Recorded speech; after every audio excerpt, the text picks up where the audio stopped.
The Ravens try to cope with the firestorm over Ray Rice. It's a little different, not having him here. How the video of the casino attack is raising more questions, and what the NFL commissioner and the owner of the Ravens are saying tonight. Apple's unveiling. We have one more thing. What the new tech devices can do and what they'll cost. A chance for rain tomorrow and temperatures moving higher by Thursday when storms could hit over the weekend, and a big cool down on the way in my Weather Authority forecast. And a star-spangled record breaker. This is epic. There's no other word for it.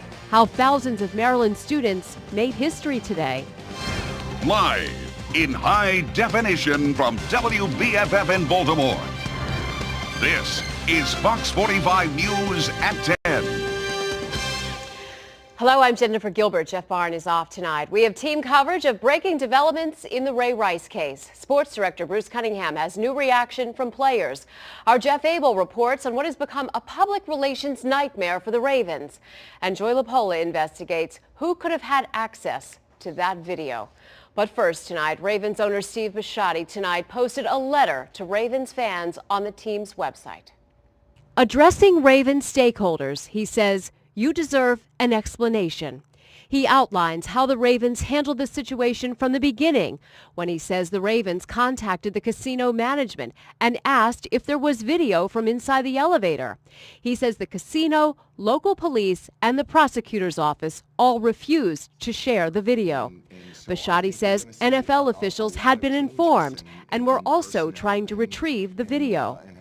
In March, after prosecutors dropped the case against Janae, but elevated the case against Ray, Bisciotti says the Ravens decided to defer action until after the court proceedings. He says the team stopped trying to get the video. "We halted our fact-finding. That was a mistake on our part. We should have pursued our own investigation more vigorously. We didn't, and we were wrong." Well, to read Steve Bisciotti's entire letter to fans, you can go to foxbaltimore.com/newslinks. This evening, NFL Commissioner Roger Goodell stated very clearly that no one in the league had seen the video before yesterday. In an interview with CBS, Goodell also said he won't rule out the possibility of Ray Rice returning to the NFL. When asked if he knew of a second tape that existed, Goodell said, "Well, we had not seen any videotape what occurred in the elevator. We assumed there was video. We asked for video, but we were never granted that opportunity." He also says he first learned of that video on Monday and says he did not want to get that information from sources that were not credible. Well, Crime and Justice reporter Joy LaPola shows us how many people knew about that video before yesterday and the credible sources that could have given it to the NFL. DVD footage from inside an Atlantic City casino shows exactly what transpired between Ray Rice and his then-fiancée, Janae Palmer. It quickly became a key piece of evidence in the case that no one ever denied existed. The Atlantic City Police Department wrote about it in one of its initial news releases, saying after reviewing surveillance footage, it appeared both parties were involved in a physical altercation. It's an unbelievable video. Joseph DeGeneva is a former U.S. attorney, and he's convinced there were people within the NFL who saw this footage.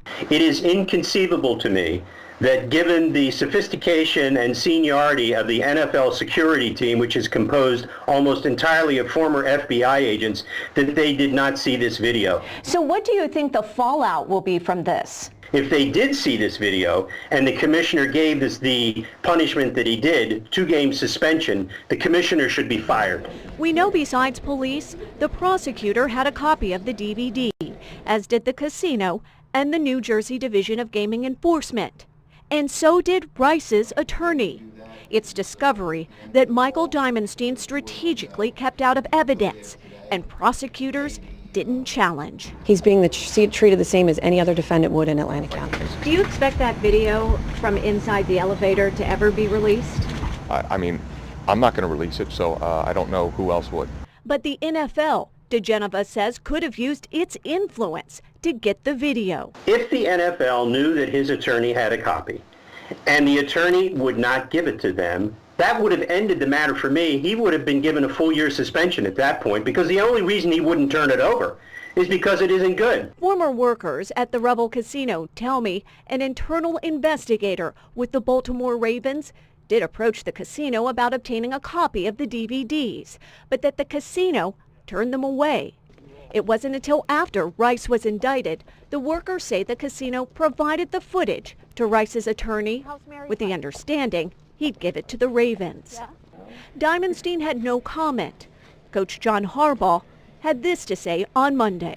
As far as I know, yeah. I mean, it wasn't something we ever saw, ever had access to. It's now the NFL and the Ravens the attention has turned to as questions continue to be asked regarding why more wasn't done to investigate this case of domestic violence. Joy LaPola, Fox 45 News. And that brings us to our question of the day. Do you believe the NFL when it claims that no one in the organization saw the Ray Rice video until this week? James says neither here or there. Rice should have been terminated. Mary says no, they were trying to sweep it under the rug. Ellen says, I don't care what they saw or didn't see. I still think Ray is getting a bad deal. Well, you can join the discussion right now. Just go to facebook.com/FoxBaltimore. Ray Rice spoke briefly to a reporter today about his termination and suspension. In a telephone conversation with an ESPN reporter, Rice says, I have to be strong for my wife. She is so strong. We are in good spirits. We have a lot of people praying for us and will continue to support each other. I have to be there for Janae and my family right now and work through this. For Ravens coach John Harbaugh, the job is a big one. He has to refocus his team and in a hurry. They have a very big game now in less than 48 hours. Sports director Bruce Cunningham joining us now with that story. Bruce. Today, the Ravens had to try to get things back on track in the wake of the Ray Rice affair and get back to football. Time is running out. Their arch rival arrives in less than 24 hours. And as they hit the practice field today, that was the focus, to try to find a way to beat the Pittsburgh Steelers and avoid going 0-2 in the AFC North. They also have to find a way to get a running game established for the rest of the season. That's the impact of losing Ray Rice.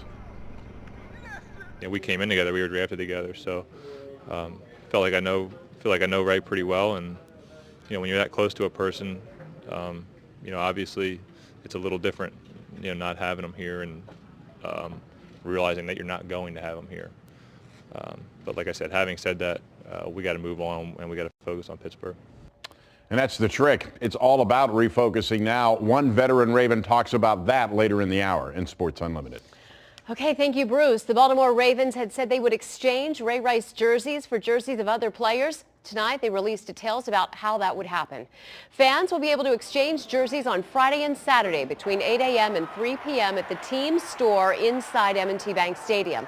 Now, they have to be officially licensed jerseys, and exchanges must be made in person, one jersey per person. And the jersey you receive will be based on what's available when you make the exchange. You can go to foxbaltimore.com/newslinks for more details. Janae Rice broke her silence today, posting on Instagram that she woke up this morning feeling like she had a horrible nightmare. She bashed the media and the public, writing, if your intentions were to hurt us, embarrass us, make us feel alone, take all happiness away, you've succeeded on so many levels.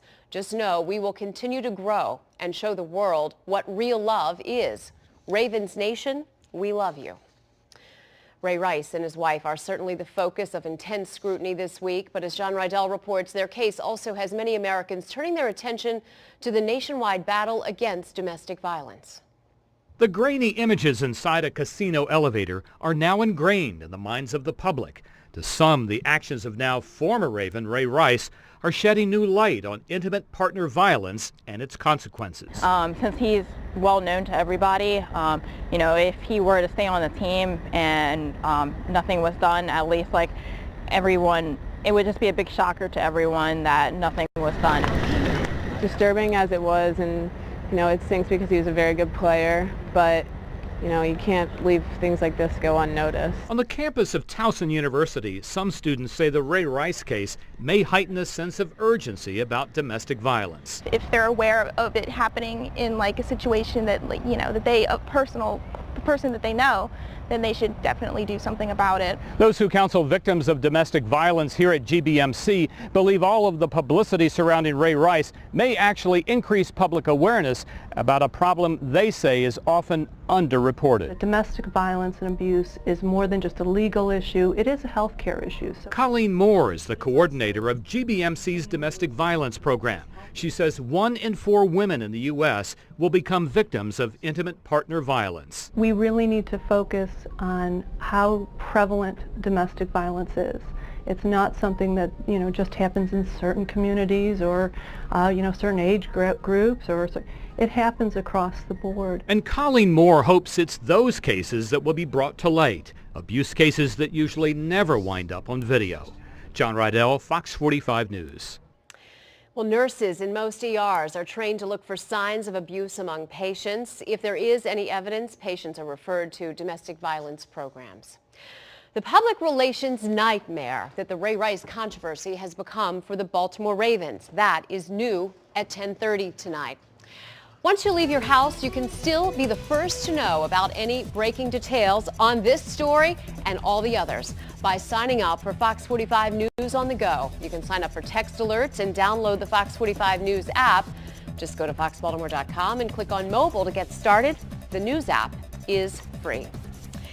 In other news tonight, a very expensive picnic for some city employees, raising eyebrows around City Hall. Our Keith Daniels streaming live downtown, where we're taking a closer look at the cost and all of the concern about this in tonight's Waste Watch. Keith, plans for a picnic.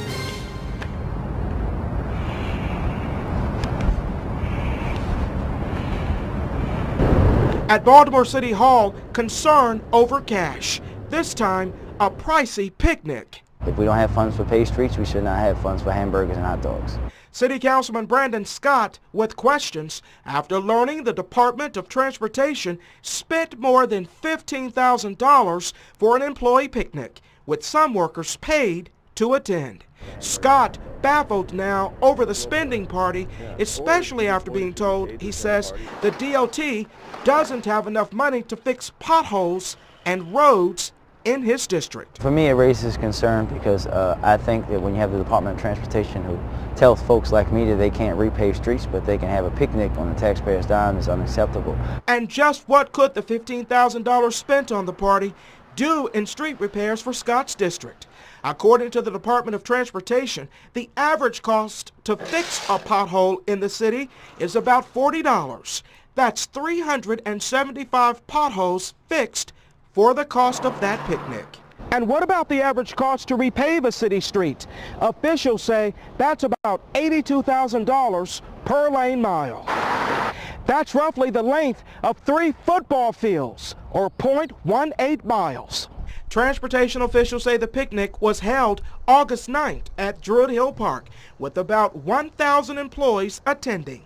Some of them paid to set up, cook, and serve food, costing over $5,000 in overtime and compensatory time. Also part of the total tab, roughly $10,000 for food and a DJ. Of course, I want employees to have these kind of events. I want us to have those kind of things to recognize our employees, but we have to be smarter. We have to figure out ways to maybe get people to donate for these kind of events. Well, a spokesperson for the Department of Transportation declined an on-camera interview, but in a statement released tonight, she simply said that they gave that picnic to show appreciation for all of the hard work that their employees do throughout the year. Well, live now at City Hall, Keith Daniels, Fox 45 News.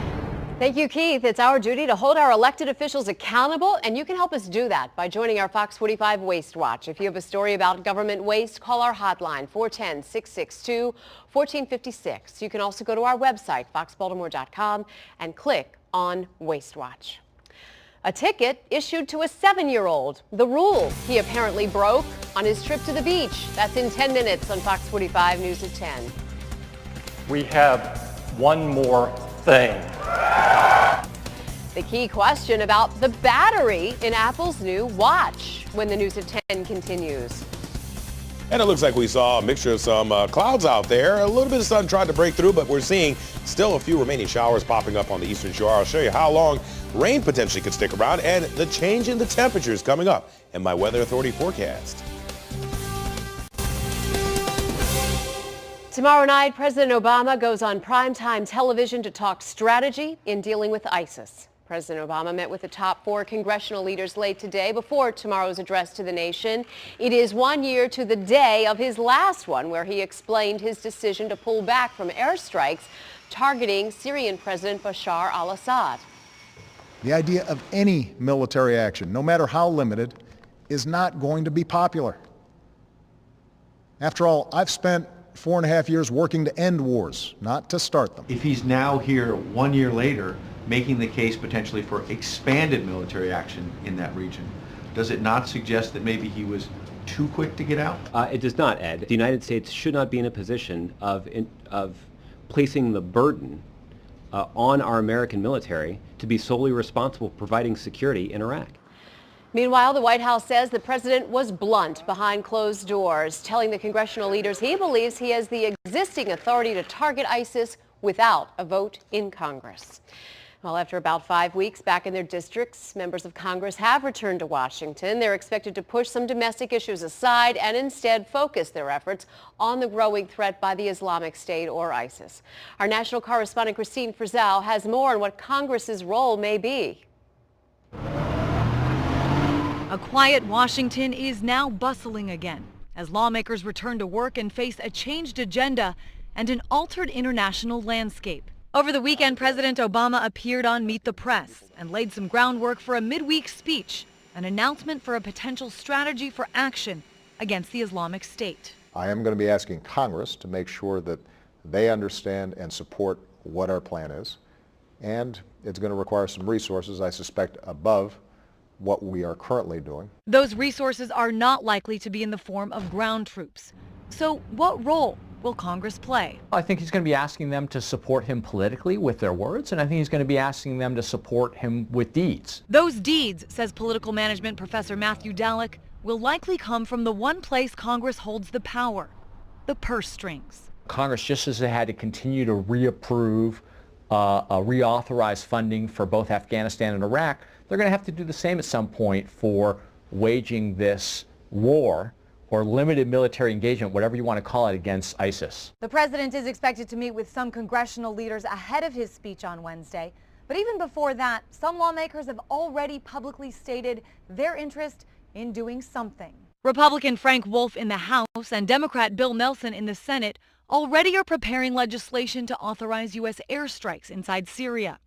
And Congressman Elijah Cummings says he hopes any plan for action includes an exit strategy. The president has to lay out a case that it is in our interests to do this, and he has to have a plan.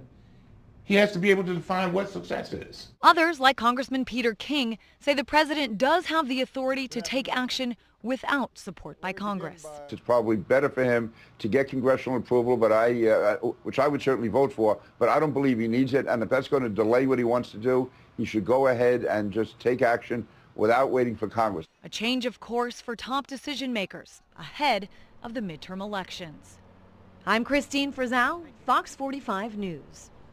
Well, it could be the biggest security breach in retail history. Home Depot confirming hackers broke into its payment system as far back as April.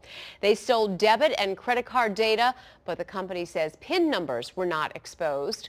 Last year's Target breach affected 40 million customers, but hackers were only in Target's system for 3 weeks. The hack at Home Depot went on longer and may have affected 60 million shoppers. Home Depot is offering free identity protection and credit monitoring to anyone who shopped there since April. Following months of speculation, a major announcement from Apple today. As Carrie Pierce explains in tonight's Word on the Web, there were rumors of something more than an iPhone, and Apple delivered. Apple fans are finally getting a look at the company's first wearable device. We have one more thing. CEO Tim Cook took the stage today in Silicon Valley, unveiling the long-awaited iWatch. Apple Watch is the most personal device we've ever created. The smartwatch combines health and fitness tracking with communications. It syncs seamlessly with the iPhone to display apps and notifications with a tap on the wrist. It also features a magnetic charger and a crown that controls zoom and scrolling with a twist. There will be 2 sizes and 3 versions, including one in 18 karat gold. some questions remain about the watch, including what it can do when it's not tethered to a phone and how long the battery lasts. The company also revealing 2 new iPhones. Here on the left is an iPhone 5S, in the center iPhone 6, and on the right the iPhone 6 Plus. There's the iPhone 6 with a 4.7-inch screen and the bigger iPhone 6 Plus at 5.5 inches. Both have curved edges and are thinner than the iPhone 5. They also act as a mobile wallet. A new mobile payment platform called Apple Pay lets users make purchases from their phones. The new iPhones will start at $199 with a 2-year contract. They'll be available September 19th with pre-orders beginning on Friday.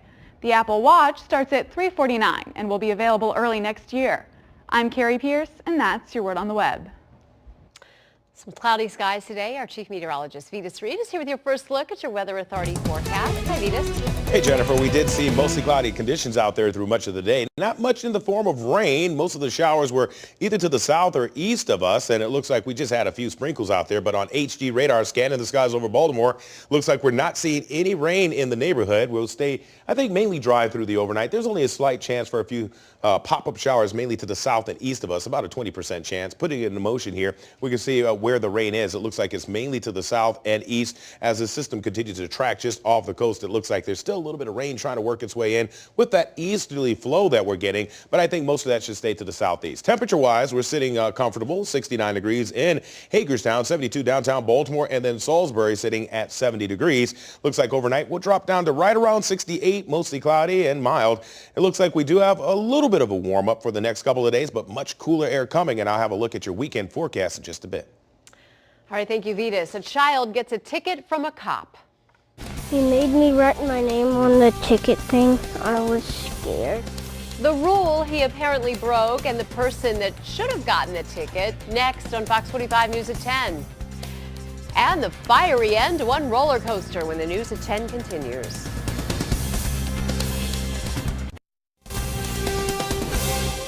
A shocking confrontation caught on camera in California as a woman attacks her common-law husband who is bound to a wheelchair. Get out of my way! Go! Get out of my way! You can see the woman screaming and violently shoving the man to the ground, overturning his scooter. And what comes next is even more disturbing. She gets back in the car, ramming into him twice. A neighbor, fed up with the couple's constant fighting, recorded the video and called police, who arrested the woman. In California, the once fastest and tallest roller coaster in the world erupts in flames. This happened yesterday. It broke out of the Colossus ride at Magic Mountain in California. No one was on the ride at the time. The park was closed for the day. The fire started while the coaster was being disassembled. Firefighters doused the ride with water, but as you can see, part of the coaster still collapsed. No one was hurt. A 7-year-old Texas boy learns a tough lesson from an unforgiving police officer. Amanda Knight let her son CJ take the wheel during a golf cart ride along the shore in Galveston. When an officer stopped them and issued a ticket for driving on the beach, Amanda thought the ticket was for her. But she was wrong. The officer cited 7-year-old CJ. I was shocked. You know, I've never heard of a 7-year-old getting a ticket. You know, he was worried he was going to go to jail. He made me write my name on the ticket thing. I was scared. And at the end of the day, it's about safety.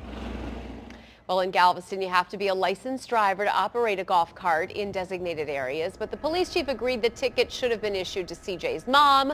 The chief says the department will work with the family to straighten out this mistake before CJ's court date in October. Okay, everybody needs to get to the corner, get a book. Stopping emergencies faster, what one school is doing differently and why they say it makes them the safest school in America. And it looks like we're seeing temperatures going down just a little bit tonight with a few scattered clouds. Only about a 20% chance for a little stray shower, mainly to the southeast. Right now at BWI Thurgood Marshall, sitting at 72 degrees, a few clouds. A little bit of sun back in the picture and warmer temperatures. For how long? That next in my forecast.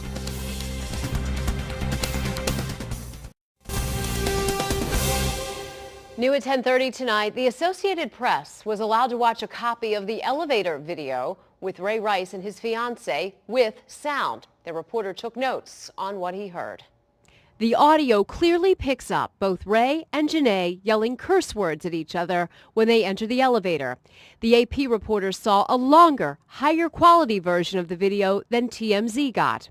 That video also appears to show Janae spitting at Ray when she crosses the elevator, just before the knockout blow.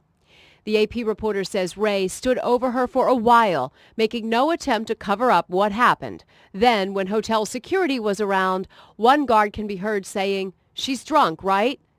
Then moments later, "No cops." Ray does not respond. The Ray Rice scandal has drawn steep criticism over the Ravens' handling of the case. Jeff Abel is at M&T Bank Stadium tonight, where he's been talking to the experts about this. Jeff? Well, Ravens owner Steve Bisciotti admitted to fans today, "We let you down." It is the first time the owner has addressed fans, and many critics tonight are questioning why. When the video became public, the firing became swift. We came to the decision that we came to release Ray. Coach John Harbaugh made the announcement alone. The team's owner and managers were nowhere to be found. The man who makes decisions on the field was suddenly bombarded with off-the-field questions. Coach, how come the team wasn't able to see the video until today?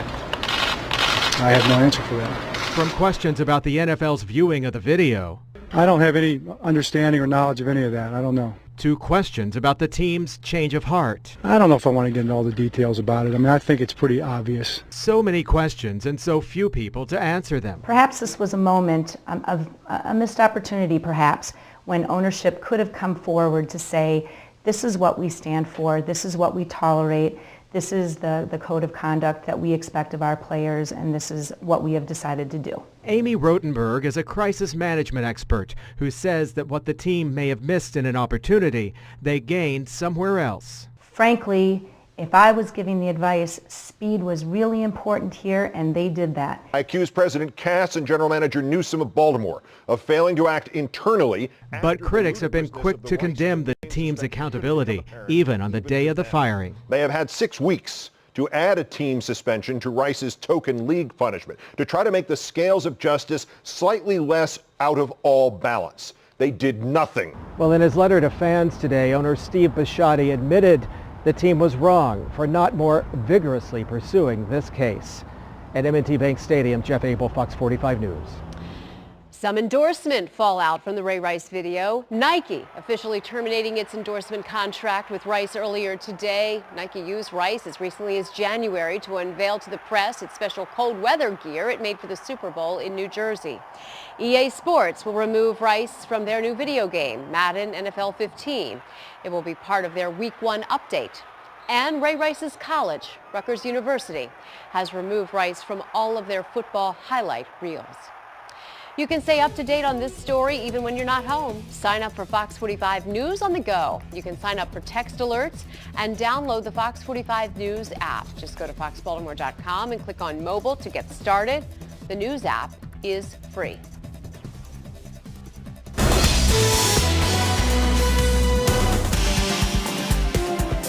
It's being called the safest school in the nation. Sean Hosney shows us the technology in one high school in Indiana, which could help police stop emergencies like a school shooting much faster than usual. It's a normal day at Southwestern High School. How we feel? Until the unthinkable happens. Okay, everybody needs to get to the corner, get a book. A shooter is in the building. And the students are under threat. Fortunately, this is just a drill, and everyone here is safe, very safe, because they say this is the safest school in America. Without a doubt. Like so many educators, Superintendent Dr. Paula Maurer is horrified at how this once anomaly has turned into a normality. And I think that Newtown, Sandy Hook, really made people understand, made us all understand this could happen to us. But what if it didn't have to happen? School should be a safe haven.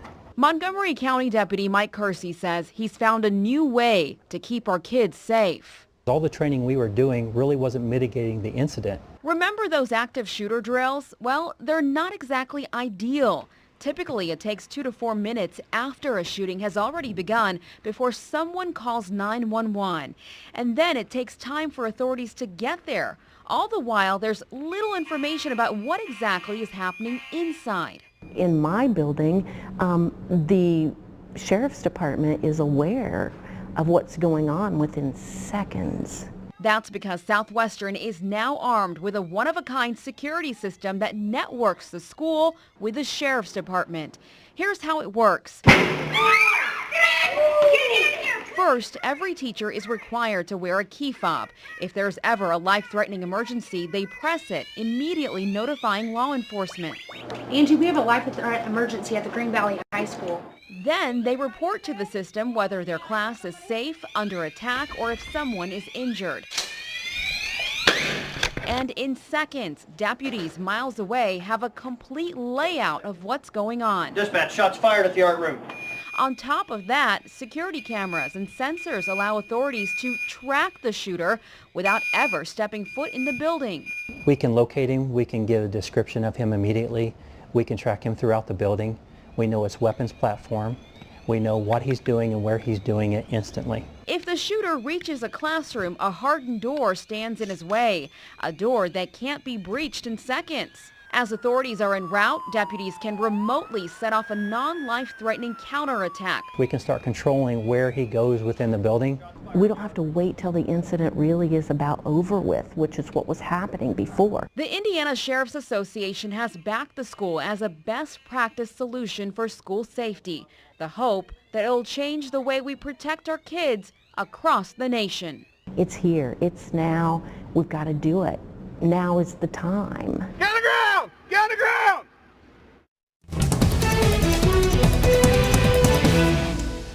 So we had kind of a gray, dreary day today. It also felt a little bit like fall, a little cooler. A smidge. I mean, we're feeling a little bit cooler temperatures out there, but it looks like we're going to warm up just a little bit once again as we go through the next couple of days. We'll squeeze Mother Nature for a few more days before we cool off a little bit towards the weekend. But all in all, not too much rain. Not too much rain, but we will get more rain back in the picture, Jennifer. In fact, taking a look at what's going on, you can see that we do have scattered clouds across the northeast satellite image here. There's a few sprinkles down there towards Salisbury, and on the western edge of the state, a few broken clouds as well. As I zoom this image out, we can see that we will see some breaks in the clouds for tomorrow, getting a little bit of sun mixed in, but there's a system pushing in just west of Chicago out there towards Omaha, Nebraska, and Minneapolis.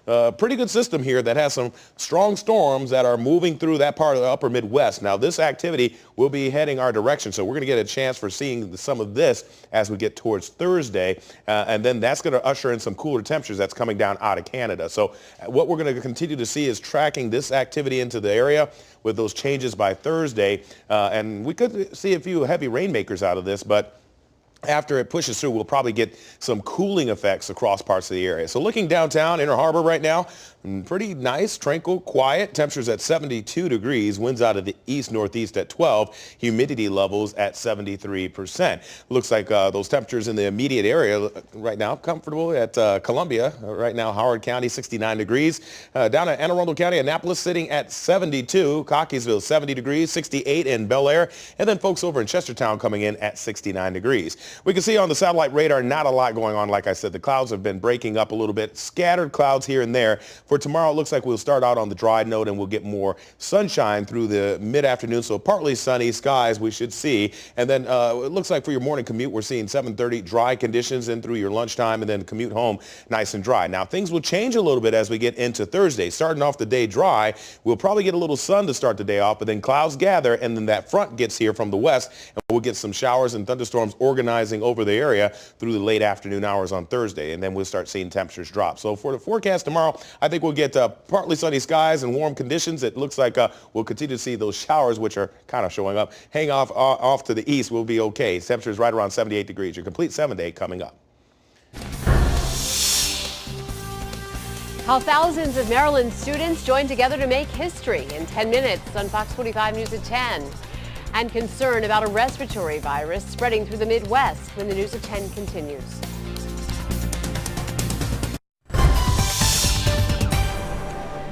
Having prediabetes may increase a person's cancer risk. People with prediabetes have higher than normal blood sugar levels, but not high enough to be considered full-blown diabetes.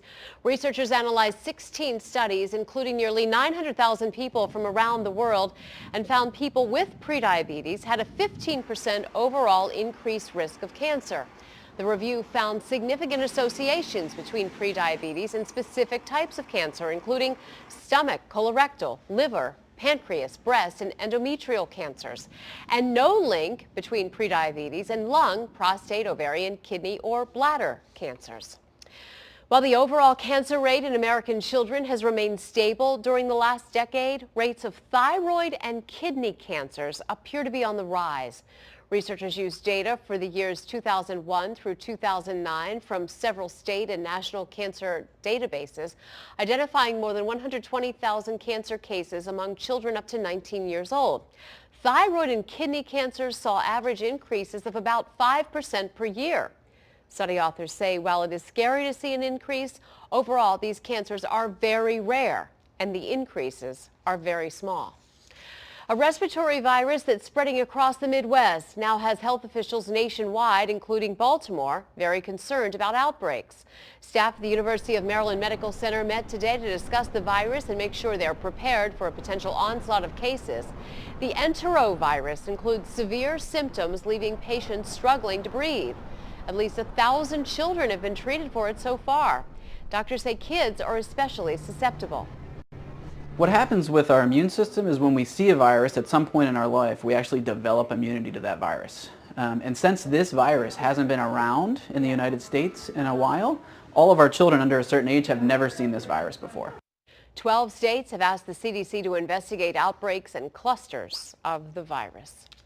Well, our chief meteorologist, Vitas Reed, is back with us once again to take a look at that 7-day Weather Authority forecast. Big weekend coming up, Vitas. Yeah, it looks like we have the Star Spangled Spectacular on the way, and there's going to be lots going on around the town. And in fact, it already starts as we go through the next few days here. We do have 78 degrees with partly sunny to partly cloudy skies tomorrow. Looks like we warm up to 87 on Thursday with a 60% chance for some showers. As the front moves through, that could give us some thunderstorms. Cooling things down behind the front with those temperatures in the 70s by Friday. A trailing shower possibly in the morning. Saturday we're kind of keeping an eye out for as we have a 50% chance for rain. We also have the Blue Angels that will be performing downtown on Saturday and Sunday, so we're hoping that we can get rid of the rain pretty quickly. Sunday, of course, we also have that sunshine returning Monday and Tuesday, looking at temperatures in the lower 70s. So a lot of activities with the tall ships coming into the Inner Harbor, also the fireworks. We'll keep an eye out for that rain, and hopefully it kind of just scoots on out of here relatively quickly. Back to you. The Ravens trying to put the Ray Rice situation behind them. They play the Steelers in 2 days. How the team is trying to move past the distraction next in Sports Unlimited. Red, white, blue! A Star-Spangled Banner record breaker. How thousands of Maryland students joined together to make history.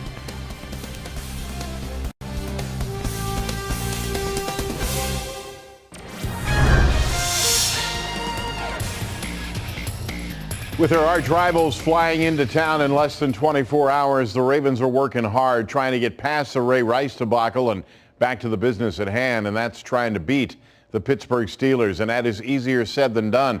They lost a teammate and a friend, and even though few, if any, disagree with Rice's release, they're still hurting for them. They're trying to battle past that. They teed up against Pittsburgh Thursday night.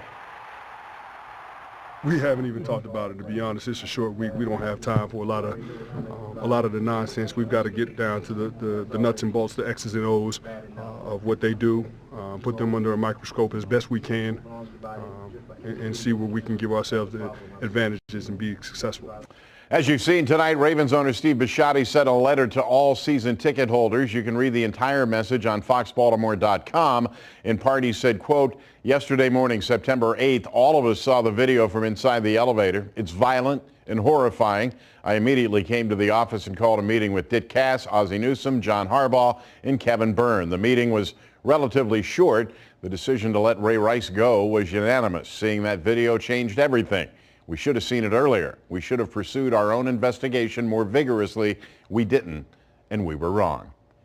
Game 2 of the O's and Red Sox, and it's a big one tonight, plus our first Prep Player of the Week award of the season. That's coming up at 11:30 as Sports Unlimited continues. All right, thank you, Bruce. It is the largest living American flag ever. It was formed by thousands of Maryland students to kick off a week-long celebration commemorating the anniversary of the Star-Spangled Banner. Karen Parks was at Fort McHenry and says it was history in the making. Thousands of students are here at Fort McHenry from across the state to not only learn about the Star-Spangled Banner, but to make history as well. This is epic. There's no other word for it. It is epic. This is truly history making. They came in on busloads from miles away. We are here to make the flag that Francis Scott Key saw. It's the start of a big week in Baltimore, honoring the 200th anniversary of our national anthem. Baltimore is the Star-Spangled City. Maryland is the Star-Spangled State. This is the birth of the national anthem, and really where the flag became the great symbol of the United States. The event kicks off with thousands of children forming a living flag. I want to be a star in the flag. I like that it represents the 13 colonies of America. Each student was given a poncho. Red, white, blue! And lined up just right. This is very exciting. Montez says the students at Crossroads worked hard to get here today. We had to do reports and essays, and we had to do one-page summaries. And after a long, muggy morning. Back 100 years ago, 1914, for the centennial, they made a large flag like this with 6,500 students. We're doing it with over 7,000. The tradition continues with a record-breaking banner. Karen Parks, Fox 45 News. For a list of all the activities associated with the Star-Spangled Spectacular, go to our website, foxbaltimore.com, and look for Hot Topics. Taking a chance on a royal baby, how the pregnancy of the Duchess of Cambridge has Brits rushing to place bets. And coming up in just 5 minutes on the late edition, a place for cats, the amazing way a Minnesota man made a house feline friendly. And turning fantasy into reality, how dreams came true for a Georgia girl battling cancer.